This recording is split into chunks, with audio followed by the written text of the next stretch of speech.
The Meditations of the Emperor Marcus Aurelius Antoninus, Book 5. When you find an unwillingness to rise early in the morning, make this short speech to yourself. I am getting up now to do the business of a man, and am I out of humor for so going about that I was made for, and for the sake of which I was sent into the world? Was I then designed for nothing but to doze and keep warm beneath the counterpane? Well, but this is a comfortable way of living. Granting that. Were you born only for pleasure? Were you never to do anything? Is not action the end of your being? Pray look upon the plants and birds, the ants, spiders and bees, and you will see them all exerting their nature and busy in their station. Pray, shall not a man act like a man? Why do you not rouse your faculties and hasten to act according to your nature? For all that, there is no living without rest. True, but nature has fixed a limit to eating and drinking, and here too you generally exceed bounds and go beyond what is sufficient. Whereas in business, you are apt to do less than lies in your power. In earnest, you have no true love for yourself. If you had, you would love your nature and honor her wishes. Now, when a man loves his trade, how he will sweat and drudge to perform to perfection. But you honor your nature less than a turner does the art of turning, a dancing master the art of dancing. And as for wealth and popularity, how eagerly are they pursued by the vain and the covetous. All these people, when they greatly desire anything, seek to attain it, might and main, and will scarcely allow themselves necessary refreshment. And now, can you think the exercise of social duties less valuable than these petty amusements, and worth less exertion? What an easy matter it is to stem the current of your imagination, to discharge a troublesome or improper thought, and at once return to a state of calm. Do not think any word or action beneath you which is in accordance with nature, and never be misled by the apprehension of censure or reproach. Where honesty prompts you to say or do anything, never hold it beneath you. Other people have their own guiding principles and impulses, mind them not. Go on in the straight road. Pursue your own and the common interest. For to speak strictly, these two are approached by one and the same road. I will march on in the path of nature till my legs sink under me, and then I shall be at rest, and expire into that air which has given me my daily breath, fall upon that earth which has maintained my parents, helped my nurse to her milk, and supplied me with meat and drink for so many years, and though its favors have been often abused, still suffers me to tread upon it. Wit and smartness are not your talent. What then? There are a great many other good qualities in which you cannot pretend nature has failed you. You may be gentle and magnanimous if you please, and have nothing of luxury or trifling in your disposition. Improve them as far as you can, and let us have that which is perfectly in your power. You may, if you please, behave yourself like a man of gravity and good faith. Endure hardship and despise pleasure, want but a few things, and complain of nothing. Do not you see how much you may do if you have a mind to it, where the plea of incapacity is out of place, and yet you do not push forward as you should do? What then? Does any natural defect force you to grumble, to lay your faults upon your constitution, to be stingy or a flatterer, to seek after popularity, boast and be disturbed in mind? Can you say you are so weakly made as to be driven to these practices? The immortal gods know the contrary. No, you might have stood clear of all this long since.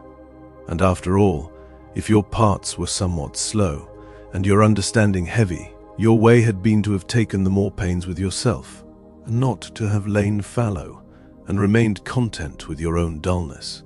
Some men, when they do you a kindness, at once demand the payment of gratitude from you. Others are more modest than this.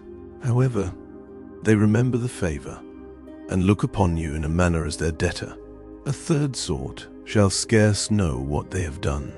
These are much like a vine, which is satisfied by being fruitful in its kind, and bears a bunch of grapes without expecting any thanks for it. A fleet horse or greyhound does not make a noise when they have done well, nor a bee neither when she has made a little honey. And thus a man that has done a kindness never proclaims it, but does another as soon as he can, just like a vine that bears again the next season.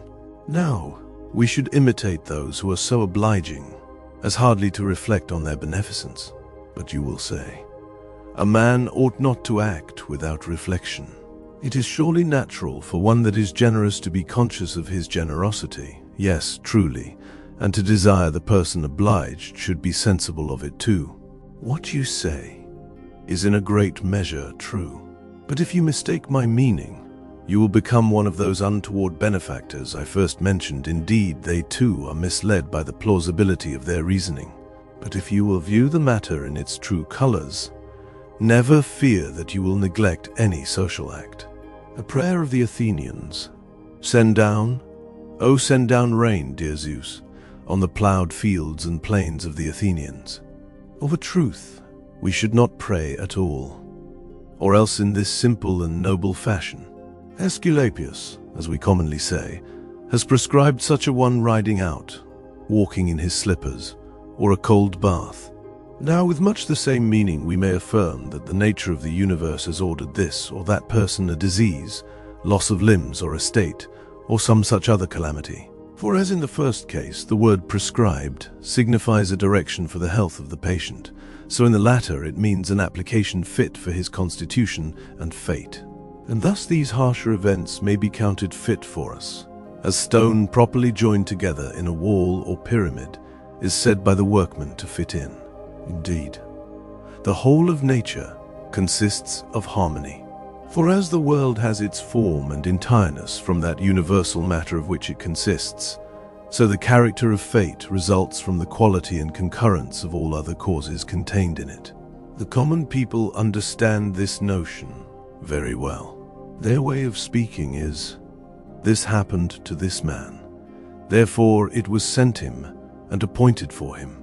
Let us then comply with our doom, as we do with the prescriptions of Aesculapius. These doses are often unpalatable and rugged, and yet the desire of health makes them go merrily down. Now that which nature esteems profit and convenience should seem to you like your own health, and therefore, when anything adverse happens, take it quietly to you. It is for the health of the universe, and the prosperity of Zeus himself depends upon it. This had never been sent you if the universe had not found its advantage in it. Neither does nature act at random, or order anything which is not suitable to those beings under her government. You have two reasons, therefore, to be contented with your condition. First, because it has befallen you, and was appointed you from the beginning by the highest and most ancient causes. Secondly, the lot even of individuals is in a manner destined for the interest of him that governs the world. It perfects his nature in some measure, and causes and continues his happiness, for it holds in causes no less than in parts of a whole, that if you lop off any part of the continuity and connection, you maim the whole. Now, if you are displeased with your circumstances, you dismember nature and pull the world in pieces as much as lies in your power. Be not uneasy, discouraged, or out of humor, because practice falls short of precept in some particulars. If you happen to be beaten, come on again, and be glad if most of your acts are worthy of human nature. Love that to which you return, and do not go like a schoolboy to his master, with an ill will. No, you must apply to philosophy with inclination, as those who have sore eyes make use of a good receipt. And when you are thus disposed, you will easily acquiesce in reason, and make your abode with her. And here you are, to remember that philosophy will put you upon nothing but what your nature wishes and calls for. But you are crossing the inclinations of your nature. Is not this the most agreeable. And does not pleasure often deceive us under this pretense? Now think a little, and tell me, what is there more delightful than greatness of mind, and generosity, simplicity, equanimity, and piety? And once more, what can be more delightful than prudence, than to be furnished with that faculty of knowledge and understanding which keeps a man from making a false step, and helps him to good fortune in all his business? Things are so much perplexed and in the dark that several great philosophers looked upon them as altogether unintelligible, and that there was no certain test for the discovery of truth. Even the Stoics agree that certainty is very hard to come at, that our assent is worth little, for where is infallibility to be found? However, our ignorance is not so great, but that we may discover how transitory and insignificant all things are, and that they may fall into the worst hands. Father, consider the temper of those you converse with, and you will find the best will hardly do, not to mention that a man has work enough to make himself tolerable to himself. And since we have nothing but darkness and dirt to grasp at, since time and matter, motion and mortals are in perpetual flux, for these reasons, I say, I cannot imagine what there is here worth the minding or being eager about. On the other hand, a man ought to keep up his spirits, for it will not be long before his discharge comes. In the meantime, he must not fret at the delay, but satisfy himself with these two considerations. The one is, that nothing will befall me but what is in accordance with the nature of the universe. The other, that I need do nothing contrary to my mind and divinity, since no one can force me to act thus, or force me to act against my own judgment. What use do I put my soul to? It is a serviceable question, this, and should frequently be put to oneself. How does my ruling part stand affected? And whose soul have I now? That of a child, or a young man, or a feeble woman, or of a tyrant, of cattle or wild beasts? What sort of good things those are, which are commonly so reckoned, you may learn from hence. For the purpose, if you reflect upon those qualities which are intrinsically valuable, such as prudence, temperance, justice, and fortitude, you will not find it possible afterwards to give ear to those, for this is not suitable to a good man. But if you have once conceived as good what appears so to the many, you will hear and gladly accept as suitable the saying of the comic writer. Thus we see the generality are struck with the distinction, otherwise they would not dislike the liberty in one case, and allow it in the other, holding it as suitable and witty jest when it is directed against wealth, and the means that further luxury and ambition. Now what significancy and excellence can there be in these things? To which may be applied the poet's jest, that excess of luxury leaves no room for comfort. My being consists of matter and form, that is, of soul and body. Annihilation will reach neither of them, for they were never produced out of nothing. The consequence is that every part of me will serve to make something in the world, and this again will change into another part through an infinite succession of change. This constant method of alteration gave me my being, and my Father before me, and so on to eternity backward, for I think I may speak thus, even though the world be confined within certain determinate periods. Reason and the reasoning faculty need no foreign assistance, but are sufficient for their own purposes. They move within themselves, and make directly for the point in view. Wherefore, acts in accordance with them are called right acts, for they lead along the right road. Those things do not belong to a man, which do not belong to him as a man, for they are not included in the idea. They are not required of us as men. Human nature does not promise them, neither is it perfected by them. From whence it follows that they can neither constitute the chief end of man, nor strictly contribute towards it. Father, if these things were any real additions, how comes the contempt of them, and the being easy without them, to be so great a commendation? To balk an advantage would be folly if these things were truly good. But the case stands otherwise, for we know that self-denial and indifference about these things, and patience when they are taken away, is the character of a good man. Your manners will depend very much upon the quality of what you frequently think on, for the soul is as it were tinged with the color and complexion of thought. Be sure, therefore, to work in such maxims as these. Wherever a man lives, he may live well. By consequence, a life of virtue and that of a courtier are not inconsistent. Again, that which a thing is made for is that towards which it is carried, and in that which it is naturally carried to lies the end of the act. Now, where the end of a thing is, there the advantage and improvement of it is certainly lodged. Now the happiness of mankind lies in society, since that we were made for this purpose, I have proved already. For is it not plain that the lower order of beings are made for the higher, and the higher for the service of each other? Now as those with souls are superior to the soulless, so among all creatures with souls the rational are the best. To expect an impossibility is madness. Now it is impossible for ill men not to do ill. There is nothing happens to any person but what was in his power to go through with. Some people have had very severe trials, and yet either by having less understanding or more pride than ordinary, have charged bravely through the misfortune and come off without a scratch. Now it is a disgrace to let ignorance and vanity do more with us than prudence and principle.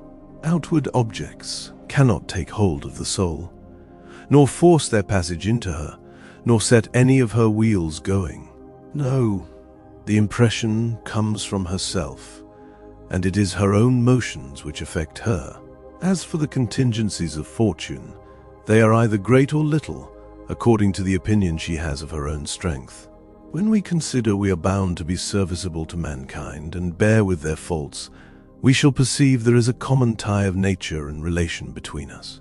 But when we see people grow troublesome and disturb us in our business, here we are to look upon men as indifferent sort of things, no less than sun or wind, or a wild beast.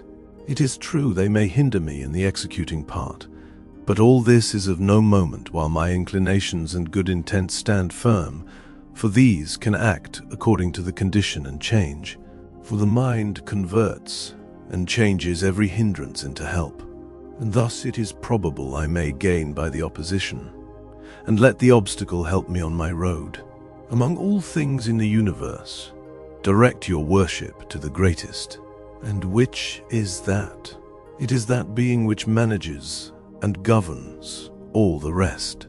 And as you worship the best thing in nature, so you are to pay a proportionate regard to the best thing in yourself, and this is akin to the deity. The quality of its functions will discover it. It is the reigning power within you, which disposes of your actions and your fortune.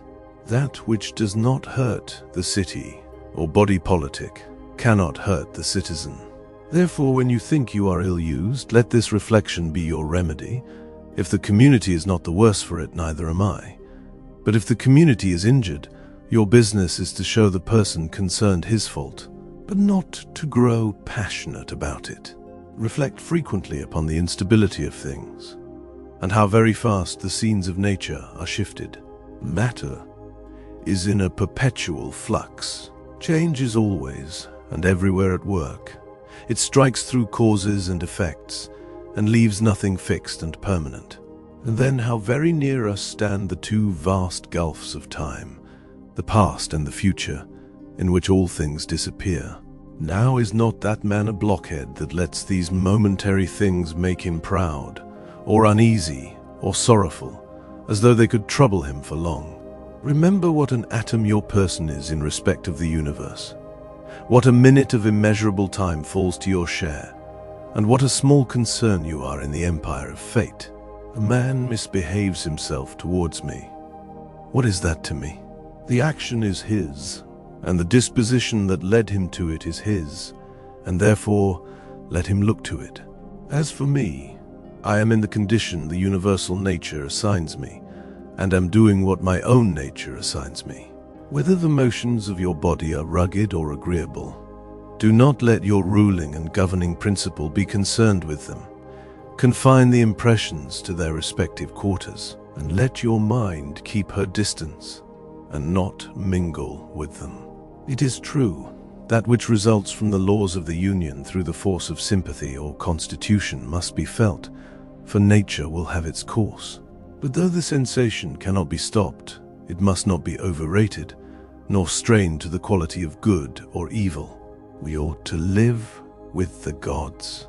This is done by him who always exhibits a soul contented with the appointments of providence, and obeys the orders of that divinity which is his deputy and ruler, and the offspring of God. Now this divine authority is neither more nor less than that soul and reason which every man possesses. Are you angry at a rank smell or an ill-scented breath? What good will this anger do you? But you will say, the man has reason, and can, if he takes pains, discover wherein he offends. I wish you joy of your discovery. Well, if you think mankind so full of reason, pray make use of your own.